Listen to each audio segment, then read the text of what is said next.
하나님께서 주시는 말씀은 민수기 14장 26절에서 35절 말씀과 요한계시록 11장 17절 말씀입니다.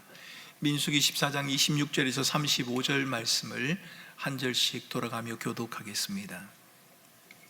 26절을 제가 먼저 읽습니다. 여호와께서 모세와 아론에게 말씀하여 이르시되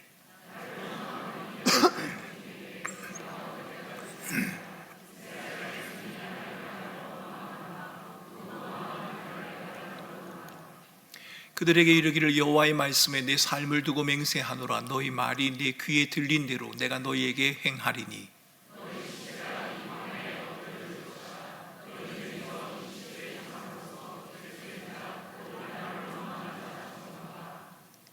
여분의 아들 갈렙과 눈의 아들 여호수아 외에는 내가 맹세하여 너희에게 살게 하리라 한 땅에 결단코 들어가지 못하리라.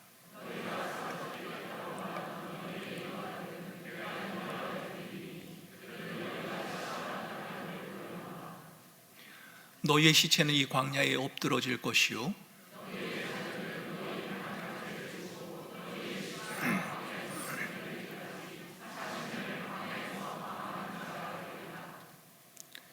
너희는 그 땅을 정탐한 날수인 40일의 하루를 1년으로 쳐서 그 40년간 너희의 죄악을 담당할지니 너희는 그제서야 내가 싫어하면 어떻게 되는지를 알리라 하셨다 하라. 나 여호와가 말하였거니와 오여 나를 거역하는 이 악한 온 회중에게 내가 반드시 이같이 행하리니 그들이 광야에서 소멸되어 거기서 죽으리라. 아멘. 요한계시록 11장 17절 한 절을 같이 읽겠습니다. 이르되 감사하옵나니 주 하나님 곧 전능하신 이여 친히 큰 권능을 잡으시고 왕노릇 하시도다. 아멘. 여러분, 저는 교회에서 가능하면 우리 교회 학교 아이들을 만날 때 과자를 주든지 뭔가를 좀 전해주려고 노력을 합니다. 이렇게 과자를 전해주고 나면 옆에 계신 부모님들이 목사님이야 고맙다고 감사하다고 인사해야지 이렇게 이야기를 합니다. 아이들이 감사합니다 라고 해도 양이 차지 않는지 어떤 부모님은 양손을 모으고 배꼽 인사를 꼭 하라고 이렇게 하는 부모님들이 계십니다. 여러분, 아이들이 인사를 할 때 그 인사에 어떤 의미가 담겨져 있을까요? 어떤 경우에는 그 아이가 내가 정말 먹고 싶었던 과자인데 목사님이 줬기 때문에 너무 고맙다, 그 전심 어린 감사를 담아서 제게 인사하는 경우도 있을 겁니다. 그런데 어떤 경우는 별로 감사하지가 않습니다. 그 과자가 별로 마음에 들지도 않고 별로 먹고 싶지도 않습니다. 그런데 목사님이 주는 거니까 그것보다 옆에서 엄마가 빨리 받으라고 하니까 그냥 받기는 받는 겁니다. 그래서 감사하다라고 인사하는 것, 여러분 마지못해서 하는 인사, 그런 경우가 있지 않겠습니까? 조금 큰 아이들은 자기의 속내를 감추고 내가 이렇게 인사를 잘해야 목사님에게 저 아이는 참 예의 바른 아이구나, 누구 집 아이인지 참 잘 자랐구나, 이런 칭찬을 들을 것 같은 생각 때문에, 체면 때문에 인사를 하는 경우도 있을 겁니다. 고맙다는 의미를 이해하지도 못한 채 이게 무슨 말이지, 감사 인사가 뭐지도 잘 모른 채 부모님이 하라고 하니까 그렇게 하는 경우도 있지 않겠습니까? 여러분, 저는 그것이 예의 범절 때문이든 사람들 간의 관계 때문이든 체면이든 혹이가 자기가 원하는 바가 이루어진 것 때문에 하는 감사의 인사이건 간에 아이들에게 감사의 인사를 가르치는 것은 필요하고 매우 유익하다고 생각을 합니다. 그런데 아이들이 감사하는 그 모습을 보면서 제 마음에 궁금증이 하나 떠오를 때가 있습니다. 부모가 이 아이들에게 가르치는 감사가 과연 성경이 말하는 감사가 맞을까? 라는 생각 말입니다. 성경은 감사에 대해서 무엇이라고 말할까요? 성경이 말하는 감사가 어떤 의미일까요? 우리는 무엇을 감사해야 할까요? 감사할 일이 있어야 감사하지. 여러분, 우리는 이 말에 매우 익숙해져 있습니다. 그래서 이제 상황이 어렵거나 힘들면, 원하고 바라던 바가 이루어지지 않으면 감사하기는커녕 마음속에 원망이 찾아오기 시작합니다. 불평이 나오기 시작하죠. 원망과 불평 무조건 나쁘다 그렇게 말할 수는 없습니다. 왜냐하면 시편을 보면 원망하고 불평하는 내용이 많이 나오기 때문입니다. 어찌하여 언제까지라고 부르짖는 많은 구절 시편 속에서 찾아볼 수 있습니다. 시편 기자들은 고통과 절망 속에서 하나님에게 원망을 쏟아내고 불평을 쏟아낸 적이 있습니다. 그런데 이러한 기도들은 하나님을 등지는 것이 아니었다는 것이 중요합니다. 오히려 하나님을 향한 것이었습니다. 하나님을 향한 탄식과 원망, 그것은 심판의 대상이 아니었고 오히려 신앙의 깊이와 친밀감을 드러내는 방편이 되기도 했습니다. 사실 원망은 하나님께 기대했던 사람이 하는 겁니다. 여러분, 왜 원망을 합니까? 할만하니까 하겠지요. 여러분, 제가 이 이야기 2부만 하고 3부는 안 한다고 했는데, 왜냐하면 3부는 아내가 앉아있기 때문에 안 한다고 했는데, 2부에 했으니까 3부도 해야 하지 않겠습니까? 할만하니까 하지 않겠습니까? 그런데 이게 참 부부 사이에 이게 참 어렵습니다. 원망을 합니다. 불평을 합니다. 그러면 화가 납니다. 왜? 내가 뭘? 라고 말입니다. 그냥 들어주면 될 것 아닙니까? 할만하니까 하지요. 여러분, 남편과 아내에 대한 불만과 원망을 어디다 합니까? 옆집 아줌마에게 합니까? 할 수는 있을 겁니다. 그런데 여러분, 이건 넘사시러운 일 아닙니까? 우리끼리 하면 우사지만 말입니다. 여러분, 믿을만 하니까, 할만하니까 하는 겁니다. 왜 하나님에게 불평합니까? 원망합니까? 할만하니까 하는 겁니다. 하나님이시니까요. 다른 사람은 잘 들어주지 않고 소문을 낼 수 있지만 하나님은 소문을 내는 분이 아니니까요. 하나님밖에 없으니까 원망하고 불평하는 겁니다. 그래서 여러분, 원망은 하나님과의 인격적인 관계에서 나오는 것이라면, 하나님을 의식하고 하나님을 생각하고 하는 것이라면 오히려 우리는 그것을 연약한 인간의 정직한 감정이다, 이렇게 말하는 게 맞을 겁니다. 원망은 믿음이 없는 것이다. 물론 그럴 수도 있습니다. 그런데 하나님에게 원망하고 하나님에게 불평을 쏟아내는 것은 어쩌면 우리의 연약한 인간의 정직한 감정이다. 여러분, 저는 그렇게 표현하고 싶습니다. 그러나 성경이 동시에 원망의 위험성에 대해서 경고하고 있다는 사실에 대해서도 주목할 필요가 있습니다. 원망, 종종 우리를 불순종과 불평, 심지어는 하나님에 대한 불신의 자리로까지 인도해 가기도 합니다. 결국 그것으로 인해서 백성들이 하나님의 심판을 초래하게 되는 것이요. 오늘 본문 14장에 기록된 이스라엘 백성들의 모습이 그렇지 않습니까? 가나안을 정탐한 사람들의 보고를 받았습니다. 이스라엘 백성들은 하나님이 그들과 가족을 광야에서 죽이려고 하는구나, 우리를 여기까지 인도해서 죽이려고 하는구나 라고 하나님을 향하여 원망합니다. 하나님 편에 서 있던 모세 대신 다른 지도자를 세워서 우리가 다 애굽으로 돌아가자, 그것이 훨씬 낫지 않겠느냐라고 주장을 합니다. 민수기 14장에 나오는 이 원망의 모습, 이전의 원망의 모습들과는 좀 다른 심각성이 보입니다. 이전에도 이스라엘 백성들은 원망한 적이 있습니다. 먹을 것이 없다고 원망했고 마실 물이 없다고 원망을 했습니다. 생존에 필요한 것들을 가지고 하나님에게 원망을 한 적이 있습니다만 지금은 좀 달라 보입니다. 물의 문제가 아닙니다. 양식의 문제가 아닙니다. 지금은 약속의 땅을 눈앞에 두고 정탐꾼들이 부정적인 보고만 듣고 미래에 대한 하나님의 약속 자체를 불신하고 원망하고 있는 것입니다. 애굽에서 건져낸 하나님의 은혜와 구원 잊어버렸습니다. 오히려 애굽으로 돌아가고 싶다고 한 그들의 원망은 단순한 감정의 표현이 아닙니다. 이스라엘은 하나님의 구원 역사, 하나님의 통치를 부정하고 그분의 선한 의도를 온몸으로 지금 거부하고 있는 겁니다. 하나님을 향한 사랑과 신뢰가 없이 그저 비난이나 냉소만 담고 있다면 여러분, 그 원망은 위험합니다. 여러분, 누군가를 향하여 원망이나 불평을 쏟아놓을 때 그 사람에 대한 기대, 그 사람에 대한 애정이 없이 그저 냉소적인 마음, 비난만 하는 마음을 가지고 쏟아내는 그 원망과 불평은 상대를 아프게 할 수 있습니다. 신앙의 본질은 하나님을 사랑하는 것 아닙니까? 하나님을 신뢰하는 것이지 않습니까? 그런데 원망은 그 본질을 흐리게 만들어 버립니다. 그리고 잘못된 방향을 향하도록 만드는 거지요. 원망의 근본적인 원인, 아니 위험성이 어디에 있습니까? 여러분, 원망이 왜 위험한 겁니까? 단순히 불평하고 탄식하기 때문에 위험한 겁니까? 그렇지가 않습니다. 오늘 본문을 보면 불평과 원망이 위험한 이유는 이 불평과 원망으로 인해서 우리의 마음의 중심이 엉뚱한 것을 향하기 때문에 그렇다는 겁니다. 이스라엘 백성들은 자신의 마음의 중심이 어디를 향하고 있는지를 심각하게 살폈어야 합니다. 여러분, 저는 지난주 금요일 철야 때 한진환 목사님이 설교 시간에 하신 말씀의 한 부분을 여러분들에게 들려드리고 싶습니다. 한진환 목사님이 이렇게 말씀하셨지요. 한 책에 있는 내용을 인용하면서 100번의 탄식보다 한 번의 기도가 당신에게 기적을 가져다 줄 것입니다. 맞는 말입니다. 우리의 마음이 향해야 할 것은 우리 내면의 파도처럼 밀려오는 믿을 수 없는 탄식과 원망이 아닙니다.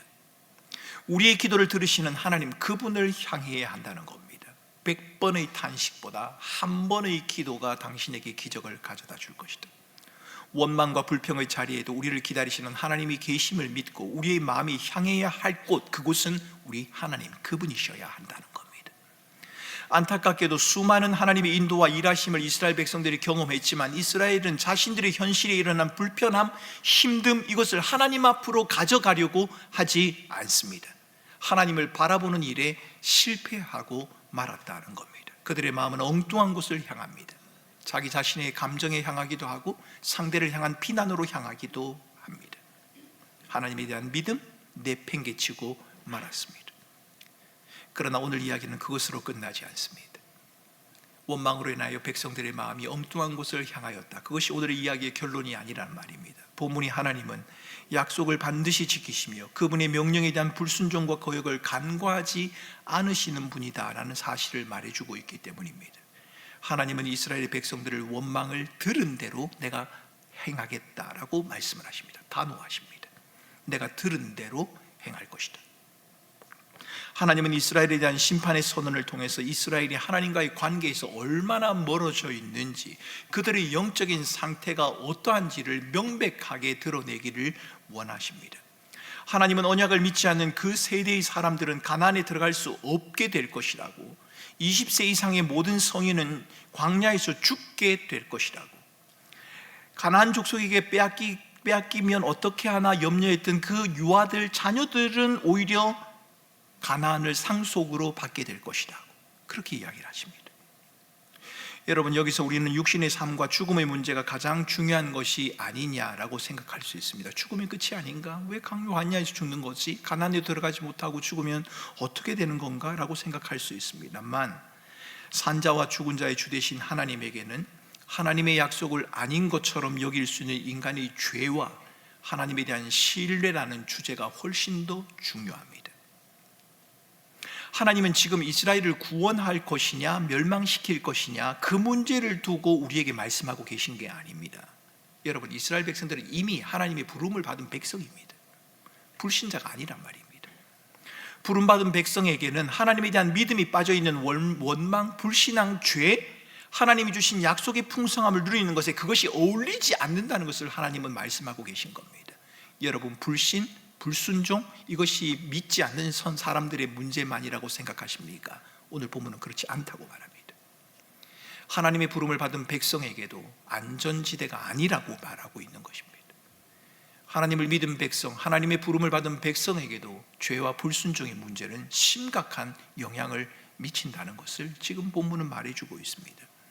이스라엘 백성들에게 삶의 의미를 부여하고 안정감을 보장하는 것은 자신들의 능력이 아닙니다. 가나안이 얼마나 강하냐, 그렇지 않느냐 여부도 아닙니다. 하나님을 의지하고 신뢰하며 살아가는 믿음, 거기에 있다고 하는 것을 성경은 말합니다.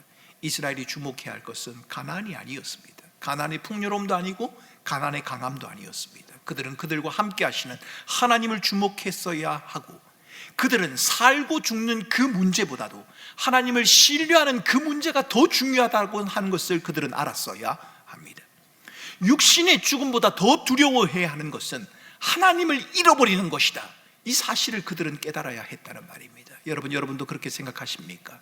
우리가 이 땅에 살고 죽는 것보다 하나님 그분과 동행하는 것이 더 중요하다고 여러분 그렇게 생각하십니까?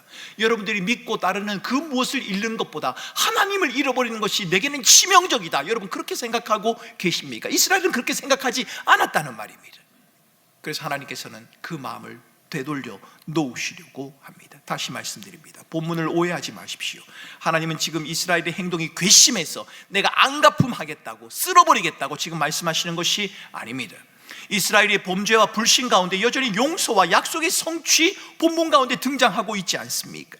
죄는 반드시 처리하시면서도 백성들을 향한 약속은 철회하지 않으시고 반드시 이루시는 이 하나님의 모습, 이것은 멸망의 심판이 아니라 백성들을 바르게 돌려놓으시려는 징계요.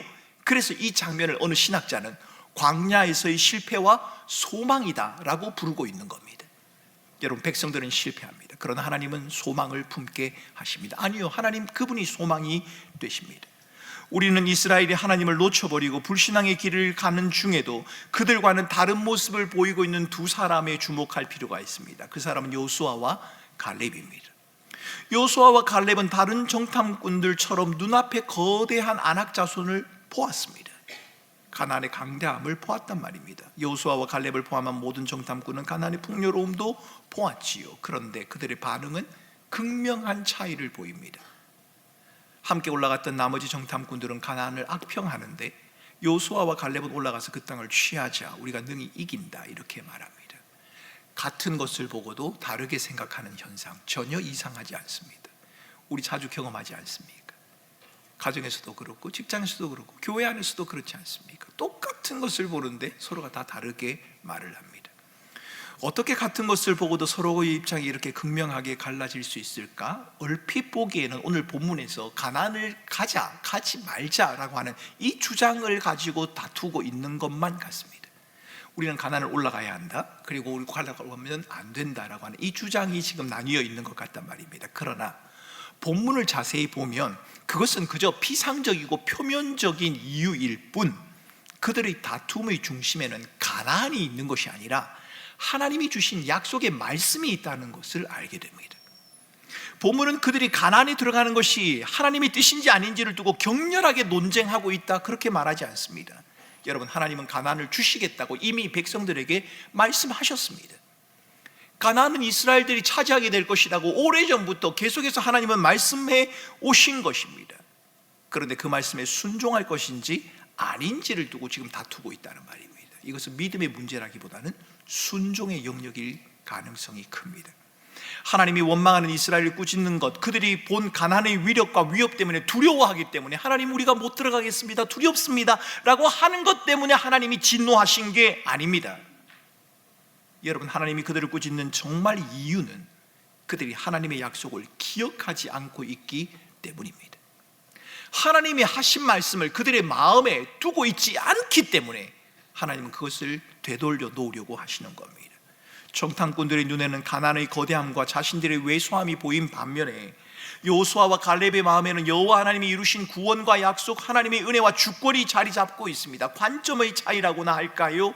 우리는 믿음이 현실과 감정을 무시하거나 현실을 왜곡하는 것이다, 그렇게 생각하지는 않습니다. 하나님의 말씀으로 현실을 직면하는 것이다, 그렇게 말을 해야 되겠지요. 내가 아닌 하나님이 내 삶의 주체가 되어서 나를 이끌어가는 것, 여러분, 그것이 바로 믿음의 모습이라는 겁니다. 여전히 부족하지만 내가 얼마나 부족한가에 멈추는 것이 아니라 하나님이 얼마나 위대한가를 바라보는 것, 그것을 주목하는 것, 여러분, 이것이 바로 믿음의 모습이라고 할 수 있습니다. 내가 왜 이럴까 자신을 탓하는 자리에만 머물러 있는 것이 아니라 하나님이 이 실패와 연약함 속에서도 어떤 일을 하실까, 무엇을 하실까를 기대하는 자리로 나아가는 것, 이것이 바로 믿음의 모습이라는 겁니다. 어떤 사람은 실패를 자기 가치의 붕괴다, 내가 없어져 버리는 것이다 라고 말하지만, 복음으로 사는 사람은 그것을, 실패를 하나님이 나를 빚으시는 은혜의 과정으로 볼 수 있는 이유, 여러분, 그것은 우리가 긍정적으로 생각하자, 그래서 그런 게 아니라, 우리의 관점을 바꾸자, 그래서 그런 것이 아니라, 하나님의 약속의 말씀이 우리에게 주어져 있기 때문에, 우리로 그 말씀을 주목하게 하시는 하나님의 은혜가 있기 때문에 여러분, 우리가 그렇게 할 수 있는 겁니다. 저는 여호수아와 갈렙이 하나님의 말씀에 집중하며 마음의 원망과 불평을 일으킬 수 있는 요소를 하나님에게 가져가는 이 모습을 보면서 신자가 이 세상에서 믿음으로 살아가는 것이 얼마나 어려운 일일까라고 하는 것을 생각해 보게 됩니다. 여러분, 여호수아와 갈렙 두 사람입니다. 나머지는 다 아닙니다. 저는 지금 소수와 다수의 이야기를 하는 게 아닙니다. 소수는 진리이고 다수는 잘못되었다, 제가 그 말을 하는 게 아닙니다. 저는 지금 소수와 다수의 문제를 여러분에게 말씀드리고 있는 것이 아니라, 우리를 하나님의 약속으로부터 멀어지게 만들 수 있는 원망과 불평의 요소가 그토록 강력하다는 것을 여러분들에게 말씀드리는 겁니다. 이스라엘 회중 전체를 다 그렇게 만들어버리고 말았지 않습니까? 그들의 마음 전체를 하나님의 약속의 말씀으로부터 멀어지게 만들지 않았습니까? 원망과 불평이 말입니다. 그러기에 여러분, 우리에게 주어지는 원망과 불평의 영향력을 가벼이 여기지 마셔야 합니다. 이런 현상은 요한계시록 11장 17절의 말씀을 통해서도 분명하게 드러납니다. 요한계시록 11장에서 일곱째 나팔이 울립니다. 하늘에서 놀라운 장면이 펼쳐지죠. 24장로가 하나님 앞에 이렇게 말합니다. 감사하옵나니 옛적에도 계셨고 지금도 계신 주 하나님 곧 전능하신 이여, 주께서 큰 권능을 잡으시고 왕 노릇을 하십니다. 이렇게 노래합니다. 여러분, 이 고백은 단순한 예배나 찬양이 아닙니다. 그 당시 요한 공동체는 로마 제국의 박해 속에 살고 있었습니다. 세상의 현실, 하나님이 왕이십니다 라는 사실과는 정반대로 흘러가고 있는 그 세상 속에 공동체가 있었다는 말입니다. 압도적인 절망과 박해 속에서 그들은 감사합니다 라고 말을 합니다. 무엇이 감사했단 말입니까? 삶의 안정이 보장되어지지 않고, 아니요, 자신들의 생명조차도 위협을 받는 그 상황 속에서 무엇이 감사하다고 이들이 말하고 있는 것입니까? 그들은 하나님께서 이미 왕으로 통치하고 계신다는 사실, 하나님이 나의 왕이 되신다는 사실을 앞세워서 강력한 세상 권세와 흐름에 대하여 신앙적으로, 믿음으로 저항하고 있는 것, 그것을 감사로 고백하고 있는 것입니다. 어려운 상황에 빠질 때 가장 먼저 드는 감정이 낙심, 원망, 자포자기 아니겠습니까? 그런데 그때 감사합니다 라고 고백할 수 있는 것은, 여러분, 분명 내 마음에 있는 어둠과의 치열한 싸움이 맞습니다. 그리고 내 안의 절망과 타협하지 않고 여전히 하나님의 말씀 안에 거하겠다는 결심이고 저항이 맞다는 말입니다. 우리 마음에 찾아오는 수많은 근심과 걱정과 염려와 불안, 여러분, 흔들리는 이 마음들, 거기로부터 안정감을 찾는 것은 시간이 지나면 저절로 해결될 수 있는 것 혹 있을 수는 있습니다만, 여러분, 오늘 요한계시록에 나오는 믿음의 선배들처럼 하나님의 말씀이, 하나님의 은혜가 나와 함께 한다는 그 사실을 고백함으로 세상을 향하여 강력하게 저항하는 모습을 통하여 드러난다는 겁니다. 여러분, 여호수아도 갈렙도 로마 시대 당시의 성도들도 하나님 나라 백성은 세상의 불안, 탐욕, 불만에 자기 삶을 맡기지 않고 오히려 하나님 받은 은혜에 감사하고 만족하며 하나님을 신뢰하며 하나님과 함께하는 삶이라고 고백하면서 이들은 감사와 순종이라고 하는 저항의 언어를 선택한 것입니다. 요한계시록을 받아 읽고 있는 로마 시대의 성도들, 그리고 여호수아와 갈렙, 시대와 상황은 다릅니다. 하지만 그들은 모두 하나님이 나의 왕이요 인도자라고 하는 고백, 그리고 하나님의 거룩한 말씀을 앞세워서 가나안과 로마라고 하는 눈앞에 거대한 위협과 현실에 저항하고 있는 것이 맞다는 말입니다. 사랑하는 성도 여러분, 저와 여러분에게 이런 저항이 필요합니다. 그리스도인으로서의 야성이 좀 필요하다는 말입니다. 끊임없이 불평과 불만, 소비와 경쟁을 부추기고 더 많이 가져야 만족할 수 있다는 거짓을 말하는 세상에서 이 세상이 요구하는 기준을 향하여 아니요 라고 말하면서 모자라고 아쉬워도 이미 받은 은혜를 붙들고 감사하는 태도, 이 저항이 우리에게 필요하다는 말입니다. 여러분, 이게 쉽지 않다는 것 저도 잘 압니다. 마음으로 그렇게 말해도 머릿속에는 그렇지 않다는 것도 잘 압니다. 저는 제게 소원이 하나 있는데, 제가 설교하는 이 설교의 내용이 제 삶의 연장이 될 수 있으면 좋겠다, 여러분, 그런 소원을 가지고 있습니다. 얼마나 그러면 좋겠습니까? 그럼 제가 좀 신령한 사람이 되지 않겠습니까? 그런데 그게 잘 안 된단 말입니다. 저항이란 것이 그렇게 쉽지 않다는 말입니다. 상황이 좋아서가 아니라 하나님이 여전히 선하시고 나와 함께 하신다는 믿음 때문에 감사하고, 우리에게 찾아오는 불평과 원망의 요소까지도 하나님에게로 향하는 현실의 고통 속에서도 하나님이 여전히 내 삶의 주인입니다 라고 하는 고백을 놓치지 않을 수 있는, 여러분, 이 저항이 저와 여러분들에게 필요합니다. 오늘 맥주 감사절입니다. 그리고 성찬을 행할 것입니다. 여러분은 무엇을 감사하십니까? 혹시 이스라엘을 삼켜버릴 것 같은 가나안의 위협, 그런 위협이 여러분 앞에 놓여 있어서, 목사님, 이번 맥주 감사절은 감사는커녕 긴장, 불안, 염려, 두려움 뿐입니다, 이번 맥주 감사절은 좀 힘듭니다, 추수 감사절에 한번 생각해 보겠습니다, 감사가 가능할지, 그런 분도 계시지 않겠습니까? 주어진 현실의 무게 앞에 자신이 한없이 무능해 보이는 분도 계실 거고, 약해 보여서 아무것도 할 수 없다는 푸념을 내뱉고 계신 분도 계시지 않겠습니까? 그런데 여러분, 저는 여러분에게 저항이라고 하는 이 단어를 너무 무겁고 큰 것으로만 생각하지 말라고 말씀드리고 싶습니다. 다니엘을 한번 생각해 보시겠습니까? 다니엘은 음식을 먹지 않기로, 진미, 아주 기름진 음식을 먹지 않기로 결심을 했습니다. 여러분 생각해 보십시오.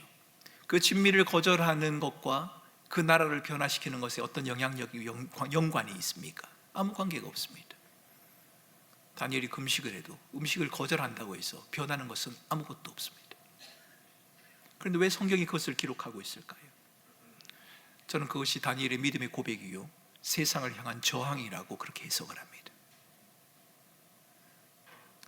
저항, 너무 큰 게 아니라도 괜찮습니다.